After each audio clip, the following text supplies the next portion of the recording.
Hi, this is Sarwar, your chemistry tutor. Welcome to Akbar Classes. कैसे हैं आप सब लोग? अब तक केमिस्ट्री के चैप्टर 1 में हम लोग ऑलमोस्ट सारी चीज़ें कवर कर चुके हैं. छोटे छोटे कुछ टॉपिक्स बचे हुए हैं, उसी को आज हम लोग कवर करेंगे. लास्ट हमारा जो डिस्कशन था वो था बॉइलिंग पॉइंट पर. ठीक है, बॉइलिंग पॉइंट क्या होता है वो हम पढ़ चुके थे. बॉइलिंग पॉइंट और वेपर प्रेशर किस तरह से रिलेटेड है ये भी हम लोग पढ़ चुके थे. उसको एक बार हम लोग रिवाइज कर लेंगे. उससे पहले फेस ट्रांजिशन को थोड़ा सा हम एक दूसरे तरीके से समझाने की कोशिश करते हैं, एक ग्राफ के जरिए. ये मैं ग्राफ ड्रॉ किया है मैंने, हीट एडेड वर्सेस टेम्परेचर.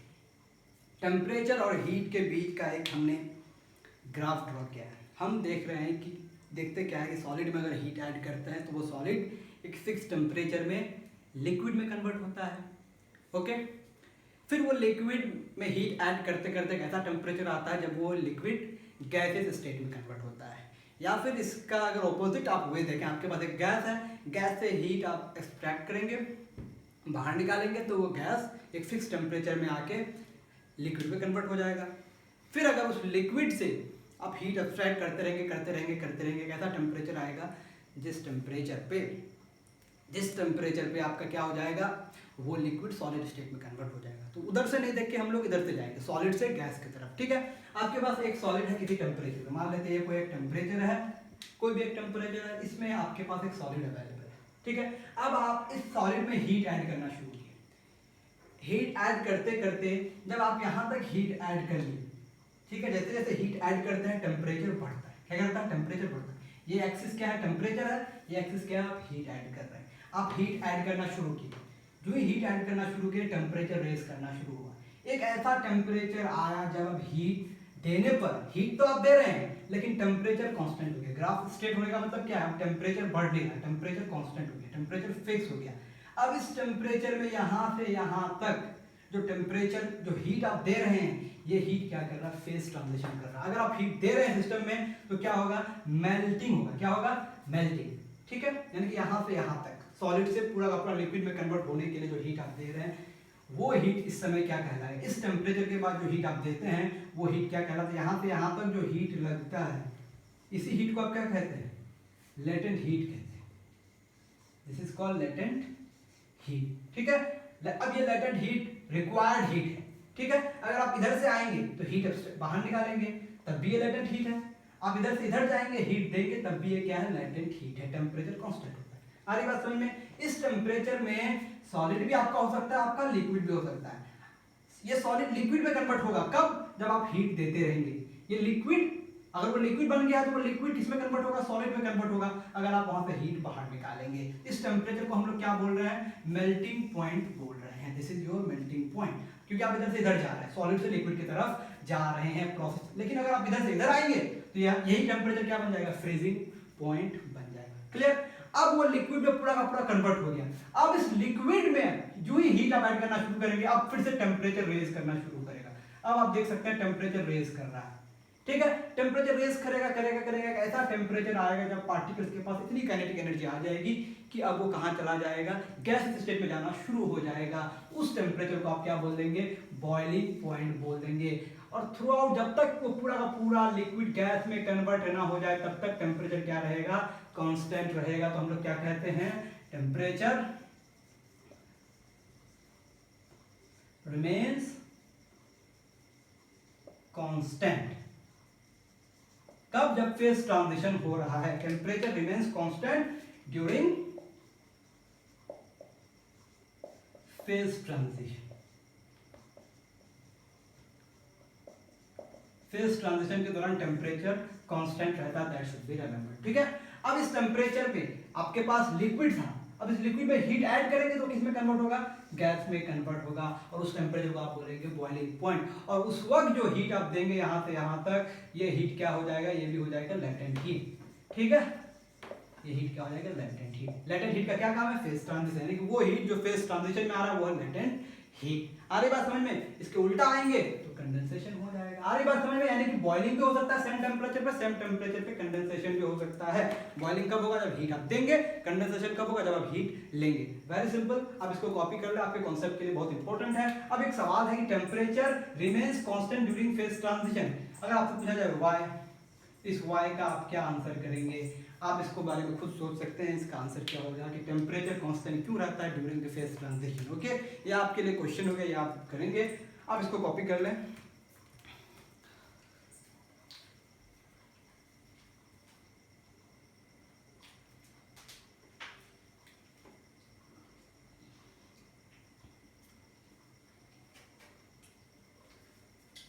चलिए, कॉपी हो गया।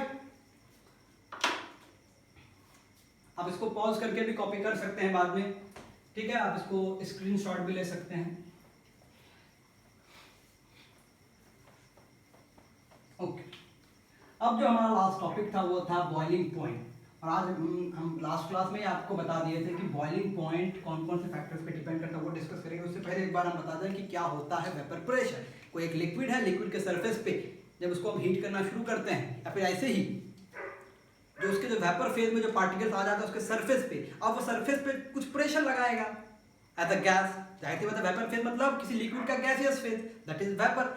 अब वो वेपर क्या करेगा? उस लिक्विड के सरफेस पे जो प्रेशर लगाएगा, उस प्रेशर को आप बोलते हैं वेपर प्रेशर। वो प्रेशर सिर्फ डाउनवर्ड नहीं होगा, अपवर्ड भी होगा, साइडवाइज भी होगा। लेकिन वो वेपर प्रेशर जब एटमॉस्फेरिक प्रेशर के बराबर हो जाता है, उस टेम्परेचर को हम लोग बोलते हैं boiling point. That was the definition of boiling point की वेपर प्रेशर जब एटमॉस्फेरिक प्रेशर के बराबर हो जाए उसको हम लोग बोलते हैं boiling point. And vapour pressure exerted by the vapour phase of a liquid, pressure exerted by the vapour phase of a liquid at the surface of it. उसके सरफेस पे कितना प्रेशर वो एक्सर्ट कर रहा है, that is called vapour pressure. Actually ये close container में define है, वो हम लोग बाद में देखेंगे, ठीक है। अभी आप इतना सिंपल समझ जाइए।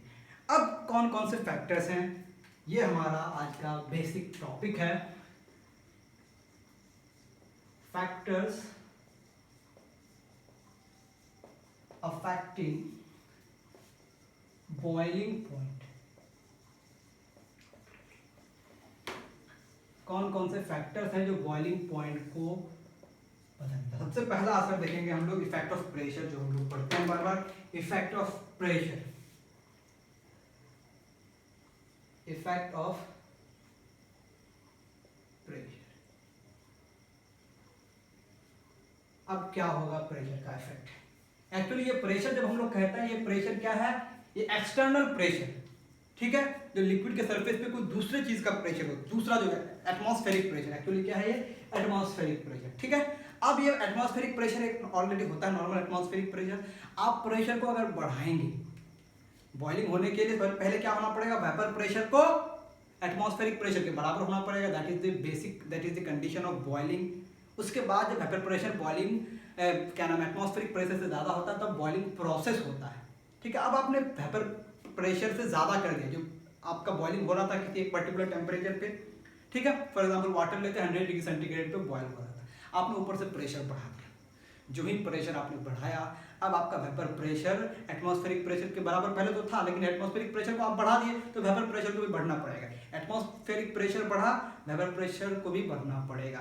वेपर प्रेशर को बढ़ाने के लिए आपको ज़्यादा हीट सप्लाई करना पड़ेगा। ज़्यादा हीट सप्लाई करना पड़ेगा मतलब काइनेटिक एनर्जी बढ़ेगी। अब काइनेटिक एनर्जी बढ़ेगी तो टेम्परेचर बढ़ेगा। इसका मतलब जिस टेम्परेचर पे वो लिक्विड बॉयल हो रहा था, उस टेम्परेचर पे अब बॉयल नहीं होगा। क्यों? क्योंकि आपने एक्सटर्नल प्रेशर बढ़ा दिया। एक्सटर्नल प्रेशर बढ़ा दिया तो वेपर प्रेशर को बढ़ना पड़ेगा। वेपर प्रेशर को बढ़ाने के लिए ज़्यादा हीट चाहिए होगा। ज़्यादा हीट क्या करेगा? टेम्परेचर को रेज करेगा। आ रही बात समझ में? टेम्परेचर बढ़ेगा, वेपर प्रेशर बढ़ेगा, वेपर प्रेशर बढ़ेगा तो वेपर प्रेशर जो एक्सटर्नल प्रेशर उसके बराबर हो जाएगा। मैंने कि बेसिकली क्या है, बाहर से प्रेशर बढ़ाएंगे आप, वेपर प्रेशर को बढ़ना पड़ेगा। वेपर प्रेशर को बढ़ाने के लिए ज़्यादा एनर्जी की जरूरत पड़ेगी। ज़्यादा एनर्जी देंगे, टेम्परेचर बढ़ जाएगा। कौन सा टेम्परेचर बढ़ेगा? बॉइलिंग पॉइंट बढ़ेगा। सीधी सी बात है कि इफेक्ट ऑफ प्रेशर क्या है? अगर आप प्रेशर को बढ़ाएंगे, अगर आप प्रेशर को सीधा रिलेशनशिप क्या है, प्रेशर को बढ़ाएंगे तो बॉइलिंग पॉइंट जो है वो बढ़ जाएगा। अब इसमें हम डाल दिए सवाल वाई। कितने लोग देखते हैं इसको एक्सप्लेन कर पाते हैं कि क्या होगा इसका एक्सप्लेनेशन कि प्रेशर बढ़ाने से बॉइलिंग पॉइंट क्यों बढ़ जाता है? अभी मैंने एक्सप्लेन किया। अगर आप मेरी बातों को सुनते हैं ध्यान से तो आप इसका आंसर कर सकते हैं। दूसरा इफेक्ट है effect of addition of impurities.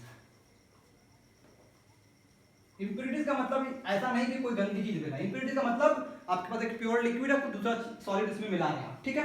Impurities को जब मिला, effect of addition of impurities, ठीक है। आपके पास एक लिक्विड है,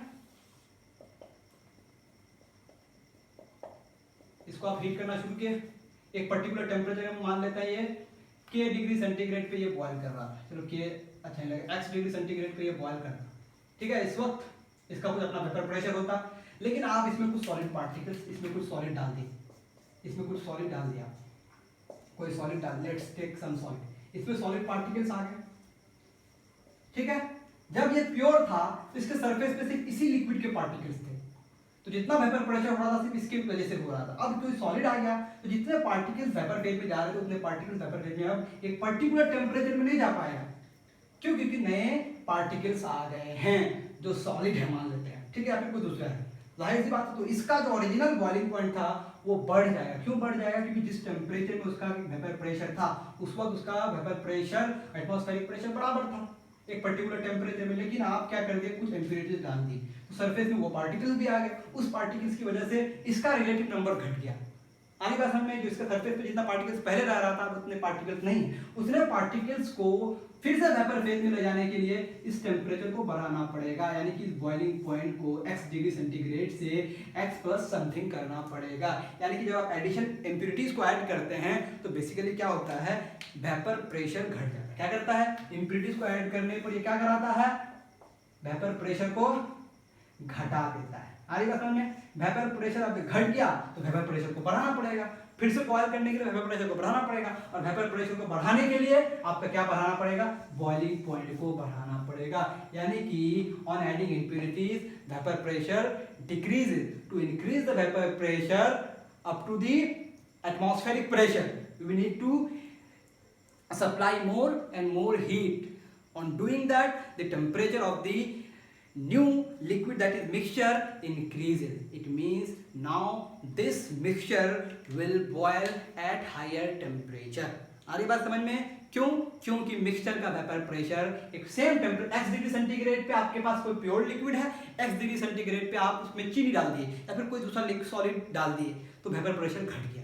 सेम टेम्परेचर में आपके पास सॉल्यूशन, आपको बहुत बच्चे जानते होंगे सॉल्यूशन और सॉल्वेंट में क्या फर्क है। आपके पास प्योर सॉल्वेंट है, लिक्विड है, उसका वेपर प्रेशर होगा किसी पर्टिकुलर टेम्परेचर में, for example x degree centigrade पे, ठीक है। तो x डिग्री सेंटीग्रेड पे आपके पास x डिग्री सेंटीग्रेड आपके पास एक टेम्परेचर है, आपके पास सॉल्वेंट है, ठीक है, आपके पास सॉल्यूशन है। सॉल्यूशन का मतलब इसमें आप कुछ सॉल्यूट मिला दिए, इसका एक वेपर प्रेशर होगा, इसका जो वेपर प्रेशर है ना, ये जो वेपर प्रेशर है ये ज्यादा होगा vapour pressure of the solution से, ठीक है। इसको हम लोग मान लिए पी एस, इसको मान लेते हैं हम लोग, चलो सॉल्वेंट लिखते हैं, पी सॉल्वेंट पी सॉल्यूशन। आगे बात समझ, इससे आप समझ सकते हैं कि सॉल्वेंट का वेपर प्रेशर सॉल्यूशन के वेपर प्रेशर से ज्यादा होता है। रीजन क्या है, क्योंकि सरफेस पे सॉलिड पार्टिकल्स भी आ जाते हैं, सरफेस पे और भी नए पार्टिकल्स आ जाते हैं, जिसकी वजह से जितने पार्टिकल वेपर फेज में जा रहे थे उतने पार्टिकल्स नहीं जाएंगे। इसका मतलब सॉल्यूशन का वेपर प्रेशर कम होगा एज कंपेयर टू सॉल्वेंट। समझ में आई बात? वेपर प्रेशर कम होगा, इसके वेपर प्रेशर को बढ़ाने के लिए इस टेम्परेचर को बढ़ाना पड़ेगा ना, यानी कि जिस टेम्परेचर पे ये बॉयल हो रहा था ये बॉयल नहीं होगा। Solution solvent x degree centigrade पे बॉयल हो रहा था, but solution x degree centigrade पे बॉयल नहीं होगा। क्यों? क्योंकि x डिग्री सेंटीग्रेड पे सॉल्यूशन का वेपर प्रेशर कम है। क्लियर? x डिग्री सेंटीग्रेड पे सॉल्यूशन का वेपर प्रेशर कम और सेम टेम्परेचर पे सॉल्वेंट का वेपर प्रेशर ज्यादा, इसलिए ये बॉयल हो रहा था, ये बॉयल नहीं होगा। इसका मतलब ये हाईयर टेम्परेचर में बॉयल होगा। Effect of addition of impurities में क्या बोलेंगे कि addition on adding impurities to a liquid, it decreases the vapor pressure, ठीक है, and hence the boiling point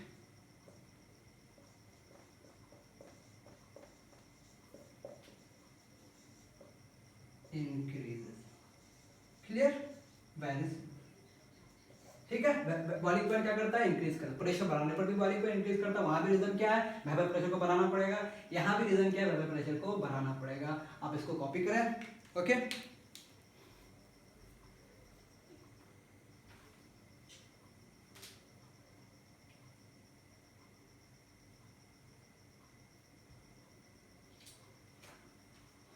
okay, done, clear.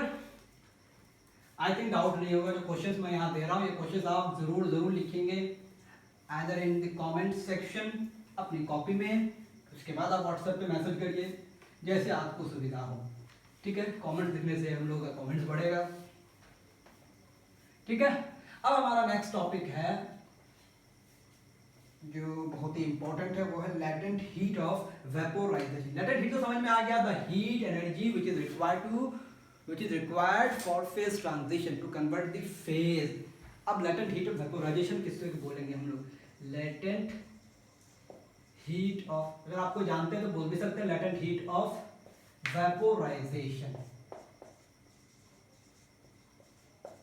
ठीक है, लेटेंट हीट जहां आ गया, this is the required heat and hidden heat. Hidden heat क्यों? क्योंकि temperature को raise नहीं करता है। अब लेटेंट हीट को डिफाइन हम कर नंबर लिख लेते हैं, the amount of heat,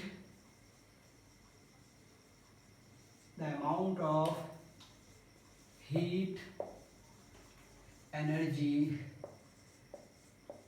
required, this is very important, required to convert 1 kilogram, this is very important, definition में आना पड़ेगा, 1 kilogram of a liquid to its gaseous state at its boiling point। ये very important है, बहुत important बात है कि boiling point पर, उससे पहले डिफाइन नहीं है, बॉइलिंग पॉइंट पर, at its boiling point and normal atmospheric pressure. ये एकदम जुबान पे बैठ जानी चाहिए, नॉर्मल एटमॉस्फेरिक प्रेशर। चलिए एक बार मैं पढ़ देता हूँ, the amount of heat energy required to convert 1 kilogram of a liquid to its gaseous state at its boiling point and normal atmospheric pressure। ठीक है, and at normal, ये ज्यादा इंपॉर्टेंट है, and at normal atmospheric pressure, pressure normal atmospheric pressure होगा boiling point पर 1 kilogram liquid को उसके gases state में कन्वर्ट करने के लिए जो रिक्वायर्ड हीट एनर्जी है उसको आप क्या बोलेंगे? Latent heat of vaporisation. Clear? Latent heat of vaporisation में आ गया। चलिए, अब लेटेंट हीट ऑफ वेपोराइजेशन के बाद एक प्रोसेस, बॉइलिंग का उल्टा प्रोसेस क्या आता है? कंडेंसेशन। आप जानते हैं आपके पास कोई लिक्विड है, this liquid can go into the gases state, ठीक है, at boiling point if you supply heat and this gas can come into the liquid state if you extract heat। इधर से इधर जाने को आप क्या बोलते हैं? इधर ये हीट दिया आप, यहाँ से हीट लिया, यानी कि हीट लेने का मतलब कोल्ड करते हैं। दिस प्रोसेस इज कंडेंसेशन, ये हमको पढ़ना है, एंड दिस प्रोसेस इज, हम लोग अभी भी पढ़े, ये है बॉइलिंग। अब कंडेंसेशन को डिफाइन करते हैं, व्हाट इज कंडेंसेशन? ठीक है, the process of conversion of gas into its liquid state at a fixed temperature on what? On cooling, on cooling। आप कंटिन्यूअसली कूल करते रहेंगे, कूल करने का मतलब टेम्परेचर कम होगा, ये मतलब नहीं, कूल करने का मतलब हीट एक्सट्रैक्ट कर रहे हैं। The conversion of a vapor phase of a liquid, vapor phase of a liquid, किसी लिक्विड का वेपर फेज का, उसका लिक्विड का वेपर फेज है, ठीक है, the conversion of a vapour phase of a liquid to it's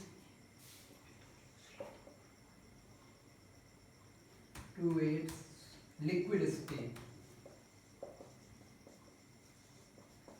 at a fixed temperature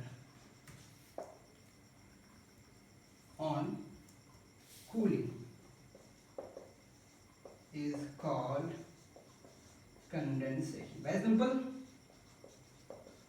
करने पर किसी लिक्विड सॉल्व गैस को यानी कि किसी लिक्विड के वेपर फेज या फिर सिंपली आप यहाँ पर इसकी जगह पे आप क्या लिख सकते हैं, सीधा सीधा गैस भी लिख सकते हैं और आप गैस भी लिख सकते हैं, ठीक है।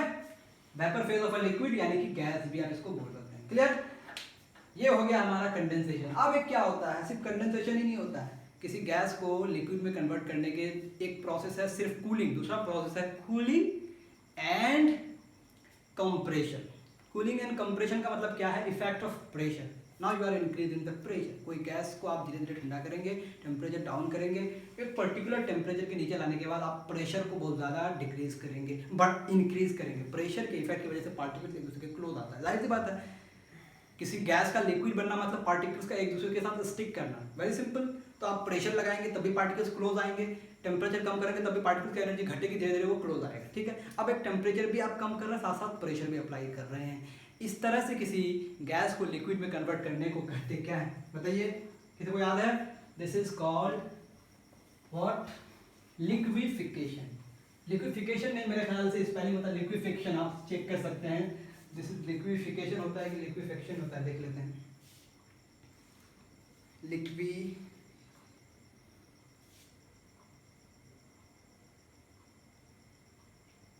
लिक्विफिकेशन होता है, ओके। आप लोग स्पेलिंग चेक कर सकते हैं, लिक्विफिकेशन, ठीक है। लिक्विफिकेशन में भी क्या होगा, गैस से लिक्विड में कन्वर्ट होगा। इसमें दो चीज है, एक होगा प्रेशर, एक होगा क्या, प्रेशर। प्रेशर को आप बढ़ाएंगे, दूसरा क्या करेंगे, टेम्परेचर को आप घटाएंगे। कहां तक? Below the critical temperature. दो बात है, ये पूरा डेफिनेशन हो गया लिक्विफिकेशन का। किसी गैस को लिक्विड में कन्वर्ट करना by increasing pressure and decreasing the temperature, कब तक? बिलो द क्रिटिकल टेम्परेचर, ठीक है। समझ में आ गई बात? Liquefaction is the phase transition, यानी कि conversion of gas to liquid by applying pressure and decreasing the temperature below its critical temperature.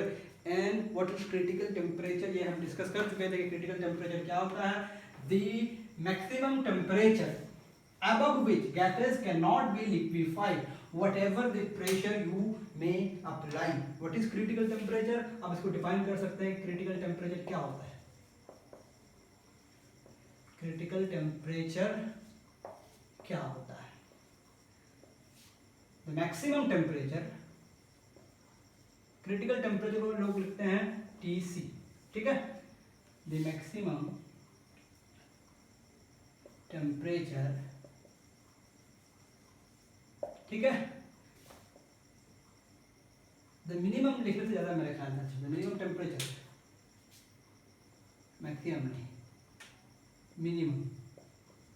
Minimum लिखा जाएगा, क्योंकि आप टेम्परेचर को घटा देते, मिनिमम होगा। The minimum temperature above which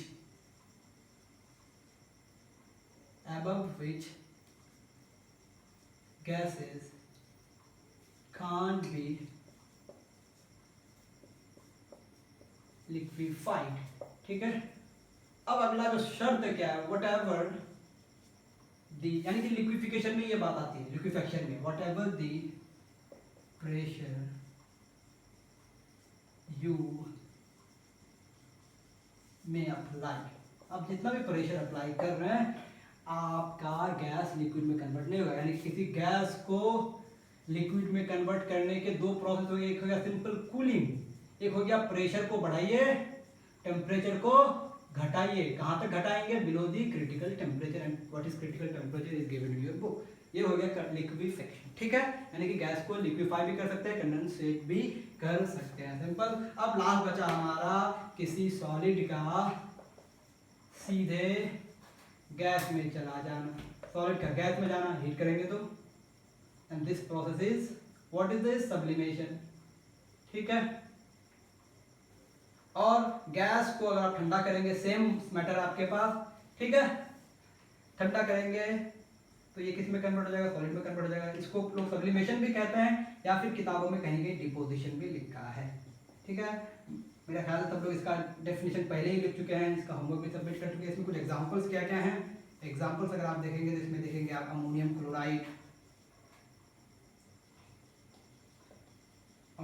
chloride, इसमें कैम्फर आता है, इसको लोग कपूर कहते हैं। ठीक है, और भी एग्जांपल्स हैं, आयोडीन है, एग्जांपल्स बहुत ढेर सारे मिल जाएंगे। तो फाइनली हमने फिनिश कर चुके कि क्या है चैप्टर में सारी बातें। This is all about in the chapter. अब कुछ डिस्कशन है कि हम लोग गर्मी के मौसम में कॉटन क्लोथ्स क्यों पहनते हैं। साइंटिफिक रीज़न है, बेसिक रीज़न क्या है कि कूलिंग इफेक्ट ऑफ इवापोरेशन। अब cooling effect evaporation cotton cloth से किस तरह से रिलेटेड है, क्योंकि cotton clothes are the good absorber of water. अब गर्मी के दिनों में पसीना ज़्यादा होता है, तो ये वो पसीना कौन एब्जॉर्ब करता है, आपका कॉटन क्लोथ एब्जॉर्ब करता है, एटमॉस्फेयर रिलीज करता है।